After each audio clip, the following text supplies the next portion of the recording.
Garda Tipikor Indonesia wilayah Sulawesi Utara masuk di Sulut ini sejak tahun 2015. Nah, ini merupakan salah satu organisasi masyarakat binaan dari Kementerian Pertahanan melalui Direktorat Potensi Pertahanan di Direktoratnya Bela Negara. Nah, kita fokus untuk melakukan literasi dan penguatan pengetahuan masyarakat dalam partisipasi pengawasan kepada penyelenggaraan pemerintahan, dalam hal ini terutama mengawasi jalannya pengelolaan keuangan di pemerintah baik di kabupaten kota maupun di provinsi. Jadi konsentrasi kita adalah pencegahan korupsi sebagai wujud bela negara. Tugas kami adalah membangun pembentukan opini di masyarakat, pentingnya tentang partisipasi masyarakat dalam melakukan pengawasan. Kemudian juga kita membangun kerjasama dengan pemerintah dalam hal ini untuk menyelenggarakan kegiatan peningkatan mutu, dan juga kita aktif di media untuk memberikan literasi pentingnya memberantas korupsi dari semangat ini sendiri. Melihat dari kurun waktu beberapa tahun sebelum-sebelumnya adalah penyelenggaraan pemerintahan provinsi ya, itu mendapatkan apresiasi dari lembaga-lembaga yang berwenang untuk menilai adanya baik dari Komisi Pemberantasan Korupsi RI maupun juga dari Badan Pemeriksa Keuangan ya. Itu semua memberikan apresiasi kepada pemerintah provinsi. Dalam hal ini adalah BPK sendiri dalam setiap pemeriksaannya beberapa tahun berturut-turut belakangan ya, pemerintahan yang sebelum ini maksud saya, itu mengeluarkan hasil pemeriksaan opini tertingginya, yaitu opini wajar tanpa pengecualian. Itu paling tinggi di Badan Pemeriksaan Keuangan.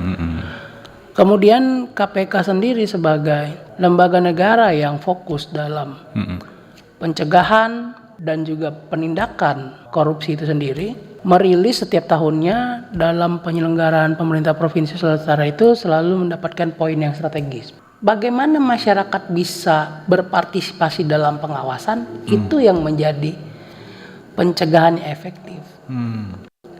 Di saat lembaga penegakan hukum kita mengalami hambatan tertentu, begitu.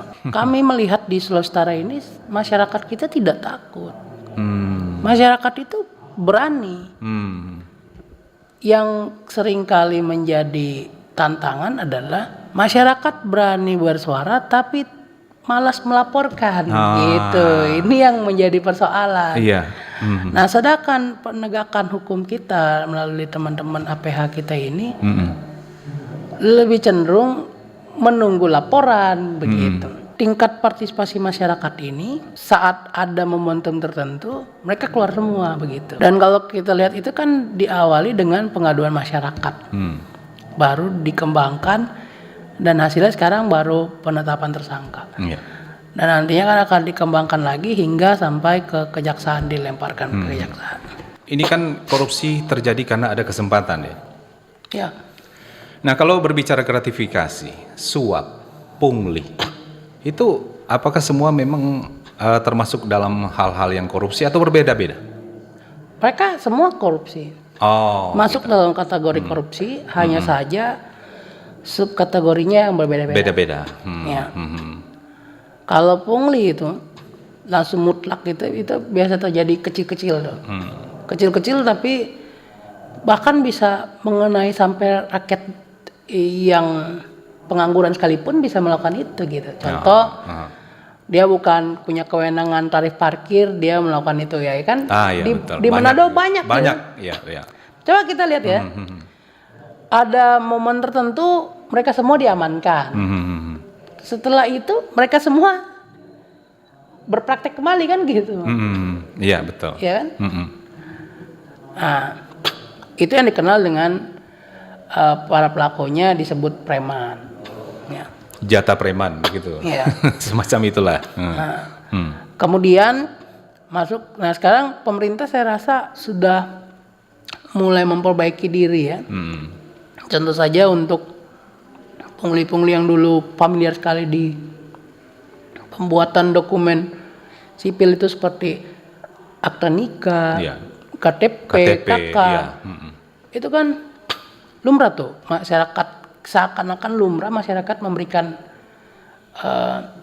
sejumlah value kepada ASN-nya. Tapi sekarang berkurang. Bukan berarti tidak ada, tapi dia berkurang drastis. Korupsi itu akan terus ada. Hanya saja yang perlu kita lakukan adalah memperkecil ruang gerak itu. Karena di masa lampau peradaban manusia itu sudah ada dari dulu, ya kan? Dari zaman para raja dan sebagainya. Tapi dulu kan vulgar, terang-terangan. Nah kalau sekarang kan setengah terang-terang begitu. Ya, negara yang memiliki integritas kuat seperti Jepang pun juga ada, tapi kecil jumlahnya. Nah kita akan mengarah ke situ.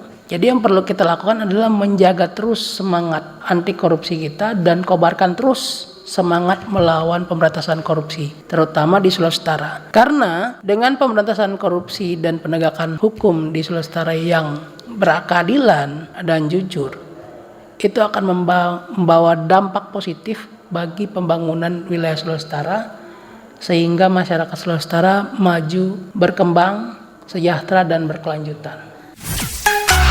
Kanal informasi dan inspirasi Pro 1